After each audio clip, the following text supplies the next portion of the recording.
As a law enforcement officer, I've seen firsthand the deep hurt and devastation that fatherlessness brings in a child's life.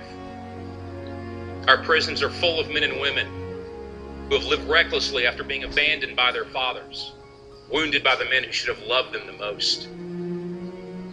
Many of these children now follow the same pattern of irresponsibility that their fathers did. While so many mothers have sacrificed to help their children survive, they were never intended to carry the weight alone. We thank God for them. But research is proving that a child also desperately needs a daddy. There's no way around this fact. As you know, earlier this year, my family endured the tragic loss of our 9-year-old daughter, Emily. Her death forced me to realize that not only had I not taken advantage of the priceless time I had with her, but that I did not truly understand how crucial my role was as a father to her and our son, Dylan. For passing, I've asked God to show me through His Word how to be the father that I need to be. I now believe that God desires for every father to courageously step up and do whatever it takes to be involved in the lives of his children. But more than just being there, providing for them, He's to walk with them through their young lives and be a visual representation of the character of God, their Father in heaven. The father should love his children and seek to win their hearts. He should protect them, discipline them, and teach them about God. He should model how to walk with integrity and treat others with respect.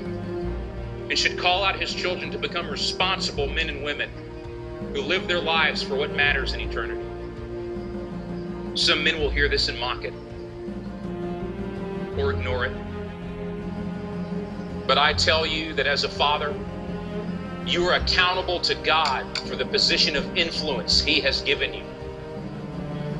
You can't fall asleep at the wheel, only to wake up one day and realize that your job or your hobbies have no eternal value, but the souls of your children do. Some men will hear this and agree with it, but have no resolve to live it out. Instead, they will live for themselves and waste the opportunity to leave a godly legacy for the next generation.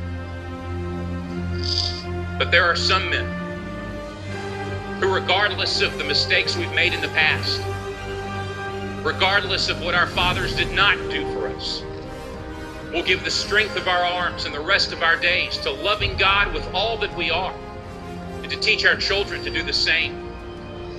And whenever possible, to love and mentor others who have no father in their lives, but who desperately need help and direction.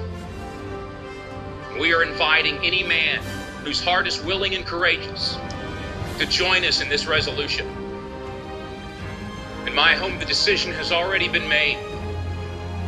You don't have to ask who will guide my family, because by God's grace, I will.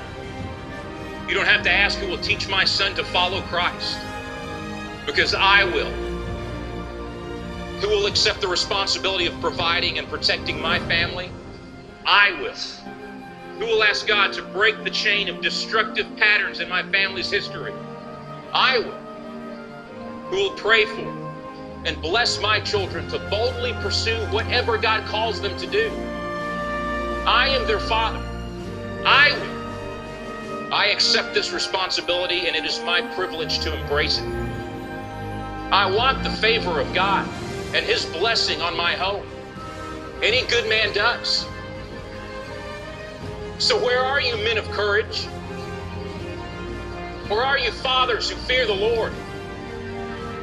It's time to rise up and answer the call that God has given to you, and to say, I will. I will. I will.